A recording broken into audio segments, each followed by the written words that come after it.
abstention from prohibition is an act of worship. It pleases Allah subhanahu wa ta'ala. So if I were to stay away from adultery, from gambling, from smoking, from drugs, from various other sins, it would automatically be an act of worship and closeness to Allah subhanahu wa ta'ala. And the further I engage in these items, the more distant I become from Allah subhanahu wa ta'ala. So Allah made us, and Allah knows that we will be living in environments that may not be Islamic. We will be living in an environment perhaps where sin will be so easy to commit. We will be living in an environment where perhaps it will not be so simple to come to the masjid unless you have a lot of willpower and a lot of iman. Allah subhanahu wa ta'ala knows that to abstain from haram will be a challenge.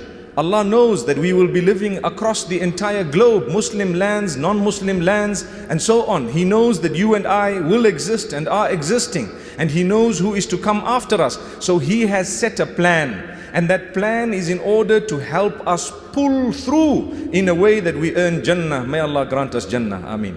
What is this beautiful plan? Part of it is to give us a gift known as Ramadan. Amazing. And this Ramadan is such that wallahi, the timing of it is absolutely perfect.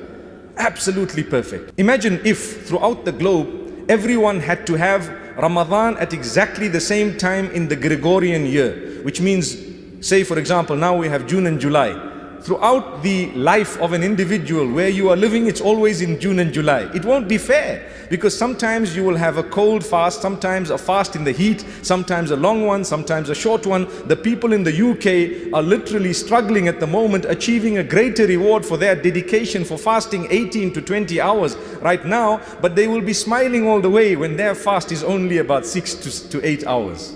Sometime 30 years down the line perhaps. May Allah subhanahu wa ta'ala grant us an understanding. Look at how fair Allah is. Look at how balanced He is. So you will taste a long fast, a short fast, one in summer, one in winter, and it keeps on moving 10 days up every single year. That is the disparity between the lunar and the solar calendars. May Allah subhanahu wa ta'ala help us understand His justice. Similarly, can you imagine a Ramadan that happened to have been less than 30 days, 29 days? Less. Say Ramadan was 1 week.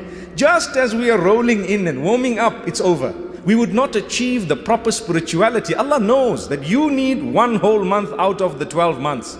You need the entire month. Imagine if Ramadan was longer than a month, perhaps we would lose focus, because it climaxes around the end. Amazingly, 21, 23, 25, 27, and we are climaxed right at the top. It's at the end the masajid get even more packed. Do you agree? Subhanallah, that's the power of Allah. But if we had 2 months, one wonders, perhaps a month later people would start losing focus, and one wonders whether that dedication to the Quran would actually be there. Amazing, you have 30 juz of the Quran and you have 29 to 30 days of Ramadan. Amazing how Allah has married all this, matched it in such a beautiful way for us who are His worshippers.